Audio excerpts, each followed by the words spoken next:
உங்களோட கணவர்கள் இதை பண்றதுனால சகிச்சிக்கவே முடியல அப்படின்னா என்ன சொல்லுவீங்க? இந்த விஷயம் என்னால சகிச்சிக்கவே முடியல. எனக்கு ரொம்ப பர்சனலாக இரிட்டேட் ஆகிற ஒரு விஷயம், நம்ம எவ்வளோ சொன்னாலும் செய்யாத ஒரு விஷயம் குளிக்கிறது, ஃபேஸ் வாஷ் பண்ணுறது. குளிக்கிறதா குளிக்க மாட்டாரா? ஓகே. வீட்டில் ஒரு 3 நாள் கண்டினியூஸாக இருந்தாலும் நம்ம போய் புஷ் பண்ணிட்டே இருக்கணும். ஒரு 5 நிமிஷத்தில் குளிச்சுட்டு வந்துடுறேன், தோ போகிறேன் அந்த 3 நாளும் குளிக்காமல் இருப்பாங்க. ஸோ இந்த பர்சனல் ஹைஜீன் வந்து சுத்தமாக என்னால் சகிச்சிக்கவே முடியல.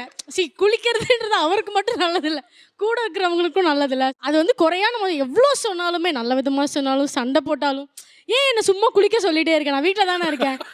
இந்த மாதிரிலாம் யார் பண்ணுவாங்கன்னு எனக்கு தெரியாது. பட் எங்களால் வந்து ஆஃபீஸ் போகிறத மட்டும்தான் அப்போ தான் குளிப்பார். ஆக்சுவலாக குளிக்கிறது நமக்கு நல்லது, நம்மளை சுற்றி இருக்கவங்களுக்கும் நல்லது.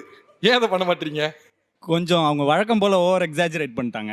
சீரியஸ்லி 3 நாள் இல்ல 2 நாளுக்கு ஒரு தடவை? நாள்லாம் இல்ல, 2 நாளுக்கு ஒரு தடவை. வீட்டில் இருக்கும்போது வீக்கெண்ட் வீட்டில் இருக்கோம்னா நம்ம சாட்டர்டே ஒரு நாள் விட்டுட்டு சரி நாளைக்கு காலையில் சேர்த்து குளிச்சுக்கலாம் அப்படின்னு நினைக்கிறது மட்டும்தான்.